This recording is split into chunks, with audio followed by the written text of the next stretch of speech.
आदाब नाजरीन, T news के इस खुसूसी प्रोग्राम जुबली हिल्स के दंगल में आप तमाम का खैर मकदम है। आज हमारे साथ जो मेहमान हैं इनका ताल्लुक़ आदिलाबाद ज़िले से है और संगारेड्डी ज़िले से है।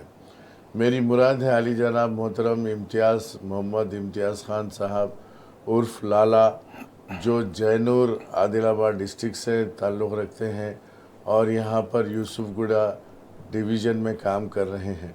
और दूसरे हैं मोहम्मद अब्दुल बासित, जिनका ताल्लुक़ संगारेड्डी से है और बीआरएस पार्टी के सीनियर कायद हैं और आजकल वो बोराबंडे में काम कर रहे हैं। बीआरएस पार्टी की तरफ से जो बोराबंडा और यूसुफगुड़ा ये जुबली हिल्स के डिवीज़न्स हैं। आपकी तरफ से, टी न्यूज़ की तरफ से मैं इन दो हज़रात का खैर मकदम करता हूँ। सबसे पहले मैं बासित से जानना चाहूँगा कि कैसे चल रही इंतखाबी सरगर्मियाँ आपके पास, क्योंकि बोराबंडा बहुत इम्पोर्टेंट डिवीज़न माना जाता है। अस्सलाम वालेकुम क़य्यूम साहब और टी न्यूज़ के नाजरीन को भी मेरा सलाम नमस्कार। बोराबंडे में तो माशाल्लाह गोपीनाथ साहब जो मरहूम हैं उनका काफ़ी वहाँ पे सोशल वर्क वहाँ पर मौजूद है। सीसी रोड्स होने दो या फिर आपके ड्रेन सिस्टम चाहे या गरीबों की मदद करना, बिल्कुल उन्होंने वहाँ पे ग्राउंड लेवल में उनसे सबसे उनके ताल्लुकात अच्छे थे। आज वहाँ की आवाम उनको मिस कर रही है। आज उनकी मिसेस को मागंटी सुनीता मैडम को वहाँ से अपना बीआरएस का उम्मीदवार बनाया गया है। आज मैडम का भी बहुत दिल से वहाँ की आवाम जो है ना वेलकम कर रही है। और सबसे बड़ा एडवांटेज यही रहा कि मागंटी गोपीनाथ साहब के दौर में ही वहाँ पे डेवलपमेंट हुआ। जितने भी सीसी रोड्स, जितना भी डेवलपमेंट वहाँ पे, घर घर को पानी, हर वो चीज़। और उनका पर्सनल भी जो है ना आवाम के साथ बहुत अच्छा रवैया रहा है। हर ईद में, त्यौहार में, हर टाइम उनके साथ में रहे। उनके कई गिफ्ट्स है और बहुत अच्छा उनका वहाँ पे सोशल वर्क भी रह चुका है। इसलिए आज टीआरएस के उम्मीदवार को वहाँ पे कुछ मतलब मागंटी के नाम से ही उनके मिसेस है, वो बहुत बड़ा एडवांटेज है। और कितने बूथ्स हैं वहाँ पे टोटल 53 बूथ्स है। अच्छा, और वोटर्स कितने हैं? वोटर्स भी 52,000, अराउंड 52,000 है। बहुत बड़ा है। बहुत बड़ा है। तो अक़लियतों का परसेंटेज क्या है? 65% अक़लियती वहाँ पे है, मुस्लिम से। मुस्लिम उनका रुझान किस तरफ? उनका रुझान मागंटी गोपीनाथ साहब मिसेस जो ठहरे हुए कार के निशान पे बीआरएस के उम्मीदवार की तरफ है। बोराबंडे का तो रोड शो भी हुआ शायद। जी हाँ, माशाल्लाह बहुत बड़ा, बहुत सक्सेसफुल रहा है। जी, आवाम जो है ना बहुत बढ़ चढ़ के हिस्सा ले रही। जहाँ कहीं पे भी आप, हम प्रचार को जा रहे हैं, कैंपेनिंग में जा रहे हैं, तो सब वेलकम कर रहे हैं। नहीं, लेटेस्ट सर्वे बता रहा है कि आपका बहुत ज़बरदस्त है ग्राफ बोराबंडे में बीआरएस। अल्हम्दुलिल्लाह जी, बहुत अच्छा है। क्योंकि उनकी खिदमत वहाँ पे वैसे थे गोपीनाथ साहब के जो, और केसीआर साहब के जो स्कीम्स वहाँ पे जो सक्सेस हुए हैं, बहुत बड़े पैमाने पर सक्सेस हुए हैं। गोपीनाथ साहब करीब 3,600 तो वहाँ के डबल बेडरूम्स दिलाए वहाँ की आवाम को। 3,600 जो बिल्कुल अपना ओआरआर पे बहुत अच्छे मुकाम पे जो तेल्लापुर है ना वहाँ पे दिया गया है। जो ओआरआर पे से नज़र आते हो अच्छी प्राइम लोकेशन पे है, वहाँ पे दिया गया है। तो इम्तियाज़ खान साहब, आपका ताल्लुक़ जैनूर से है। जैनूर बहुत मशहूर है जी, आदिलाबाद डिस्ट्रिक्ट में, जहाँ पर फसाद हुआ था कांग्रेस गवर्नमेंट आने के बाद। कैसा है आपका यहाँ का डिवीज़न का मौक़िफ़ कैसा है? टीवी के नाजरीन को अस्सलाम वालेकुम और खुसूसन आपका शुक्रिया, आपने हमें यहाँ बुलाया। हाँ, जैनूर तो मशहूर है फसाद से, आपने कहा बिल्कुल। ये कांग्रेस गवर्नमेंट आने के बाद में यानी कि समझो एक बड़ा फसाद तेलंगाना स्टेट का हमारे एरिया में हुआ। और बदकिस्मती से हमको ऐसे सीएम नसीब हुए कि कहाँ पर भी अगर फसाद होता है तो वहाँ के मिनिस्टर जाके वहाँ विज़िट करते हैं और कुछ ना कुछ मुआवजा उनको यानी कि समझो मिल जाता है। लेकिन आज तक वहाँ कुछ भी नहीं है। यहाँ पर यूसुफगुड़ा में केटीआर साहब ने आज़म अली साहब को, हमको, अरशद नवाब को, ऐसे 5 जनों को, लायक साहब को, एजाज को और सलमान को, ऐसे कुछ लोगों को वहाँ पर डाला है। लोगों का हमने जाके जब प्रचार में वहाँ पे पहुँचा तो लोग याद कर रहे हैं केसीआर साहब को और मागंटी गोपीनाथ साहब को। गोपीनाथ साहब का रिलेशन वहाँ के लोगों के साथ में बहुत अच्छा था। डेवलपमेंट एक्टिविटीज़ भी यानी कि समझो अच्छी थी। हम बोलने के पहले ही लोग बोल रहे हैं नहीं ये कांग्रेस गवर्नमेंट आया जब से यहाँ कोई डेवलपमेंट नहीं है, कुछ काम हुआ नहीं, परेशान है, कोई बिजनेस नहीं चल रहा। आज हम मजबूर है, यहाँ तक कि ऑटो वाले भी बोल रहे हैं कि अरे भाई आया जब से हम बहुत परेशान हैं। तो वहाँ की तकरीबन आवाम डिसाइड है कि इस बार ज़रूर मागंटी गोपीनाथ साहब मरहूम की जो मिसेस है मागंटी सुनीता मैडम को यानी कि समझो जिताने के लिए वो लोग रेडी है। कैसा लग रहा लाला हैदराबाद आके, हैदराबाद का इलेक्शन देख के? थोड़ा बहुत डिफरेंट हमारे डिस्ट्रिक्टों में और हैदराबाद में थोड़ा बहुत फर्क रहता इलेक्शंस में, लेकिन ऐसा कुछ भी नहीं है। लोगों में जो केसीआर साहब ने तेलंगाना हासिल करने के बाद में जो स्कीम्स इम्प्लीमेंट किए, हर कौम को मिला के चला, अमन, गंगा जमुना तहजीब जो उन्होंने कायम की, और आज कांग्रेस के 22 महीने के इस हुकूमत में जो फसाद, लोगों ने सिर्फ फसाद पाया, अमन को खोया, सुकून को खोया, उनकी नींद चैन सब हराम हुई इस गवर्नमेंट में। फसाद वगैरह होता है जी, तो हुकूमत जो है हरकत में तो आती है, लेकिन जो दूसरे लोग होते हैं खैर ख्वाह लोग, वहाँ जाके मदद करना चाहते हैं, रिलीफ करना चाहते हैं, रिलीफ वर्क करना चाहते हैं, लेकिन उनको भी तुम्हारे गांव में आने नहीं दिया गया। नहीं, कुछ लोग हमारे कौम के आए, मदद की, गैर कौम के लोगों को भी मदद किया गया। वो देखिए साहब, फसाद क्यों हुआ, कैसे हुआ, नहीं, फसाद में कई लोगों का भी नुकसान हुआ, वहाँ का अमन पूरा है कि समझो सुकून खराब हुआ। आज कुछ लोग आए वहाँ पे मदद करे, अपने कौम से भी आए, गैर कौम के भी लोग हैं कि समझो उन लोगों को जाके मदद फराम करें, लेकिन जो हुकूमत का फ़र्ज बनता कि जहाँ पर फसाद होता उनके पास जाना, उनकी हालत पूछना, उनको हिम्मत अफजाई करना, और हुकूमत से जरिए से जो होता मदद। और मेरे ख्याल में ये तारीख में पहली बार हुआ जैनूर में। जी हाँ, हिस्ट्री में पहली बार। हिस्ट्री में बड़ा फसाद है। मैं तो आपके चैनल के जरिए हुकूमत से ये डिमांड करता हूँ कि जो वहाँ पर फसाद हुआ, तो 3 जो कम्युनिटीज से, जैसे आदिवासी भाई है हमारे, और हमारे हिंदू भाई है, हमारे मुस्लिम भाई है, ये लोगों को 3 भी जो लोग हैं, इन तीनों को भी है कि समझो सरकार सपोर्ट करे।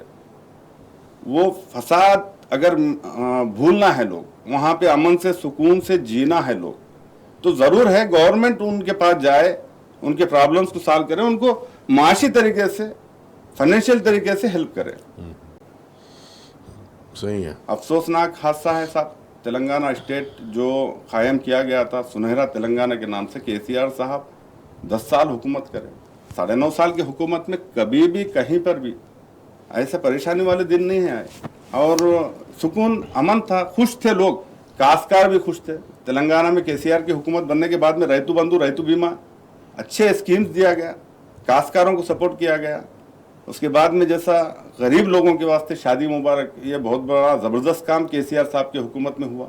जो गुरबा है उनको 1 लाख चिल्लर रुपये का हुकूमत से यानी कि समझ लो सपोर्ट मिलना, तो वहाँ के जो शादी में जो इन तमाम चीज़ों के बारे में आप एक्सप्लेन कर रही हैं? हाँ ज़रूर भाई, मगर यहाँ पे तो सारे लोग फायदा उठा चुके हैं ना। जी, यहाँ पर भी लोगों में जाकर आजम अली साहब हमारी टीम के साथ, अरशद नवाब अच्छा काम कर रहे हैं, डोर टू डोर जाके लोगों को बता रहे हैं, तो लोग का रिस्पांस ऐसा है, नहीं साहब केसीआर साहब बहुत कुछ करें, उनकी गवर्नमेंट आना, हम भी चाह रहे कि नेक्स्ट गवर्नमेंट केसीआर की रहे, बिल्कुल ये बार है नहीं क्या समझ लो बीआरएस कैंडिडेट को ही हम जिताते बोल रहे लोग साफ सीधा।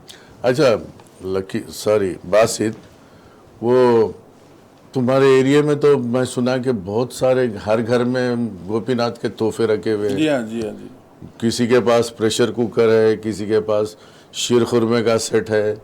जी हाँ, सही है ये।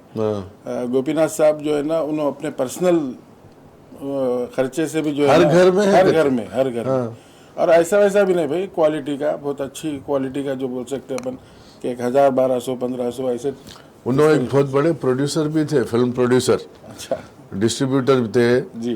तो उन्होंने जो है इनकी जो एमएलए की तनख्वाह आती थी ना, जी, जी। वो पूरे 12 साल 15 साल ये गिफ्टों में उड़ा देते थे। जी, एक तो केसीआर साहब के भी गिफ्ट्स आते थे हर त्योहार पे या ईदों पर, और पर्सनल इनो भी देते थे। ऐसा नहीं कि साहब 1000 को दिए, 2000 को, एकदम 4000 आदमी को, 5000 आदमी को, इस तरीके से बहुत सिस्टमेटिक तरीके से सब गरीबों में इन्होंने तकसीम करते थे। जो आज हम प्रचार के लिए जा रहे हैं तो हर घर की औरत उनको पहचानती, क्योंकि एक कुकर, शीरखुरमे के सेट्स, ऐसे जो भी अचार के कैंस वगैरह जो भी आते हैं, ऐसे बहुत सारे गिफ्ट्स हर किसी के पास है।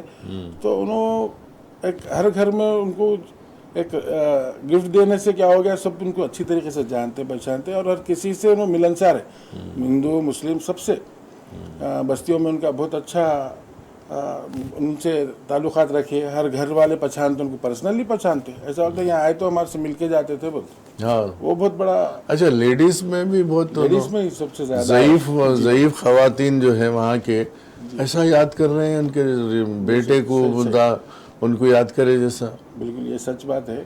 बहुत बोलते आवाम से अच्छे रब्त थे उनके, मतलब ताल्लुकात अच्छे थे, अच्छे बुरे में। वही वजह है उनकी बीवी को ऐसा रिस्पॉन्स मिल रहा है। एग्जैक्टली। तो आपके पास भी यही हाल है यूसुफगढ़ में? जी बिल्कुल, बहुत अच्छा रिस्पांस है। उनके जो मिसेस है मागंटी सुनीता मैडम भी कैनवेसिंग में हमारे साथ में है। हर घर में हिंदू भाई उनकी आरती उतार रहे, मुसलमान भाई उनको शालपोशी कर रहे, बहना आगे आके यानी कि समझो उनको अंदर बुला रहे। नहीं गोपीनाथ साहब ने अच्छा काम किया, हम उनको याद रखे। सो अफसोस की बात है कि उन्होंने हमारे बीच में नहीं है, लेकिन ज़रूर इंशाल्लाह हम आपको मदद करेंगे। कैंडिडेट पूछने से पहले वही लोग आके यानी कि समझ लो इनको दुआ दे रहे, हिंदू बहना आशीर्वाद दे रहे।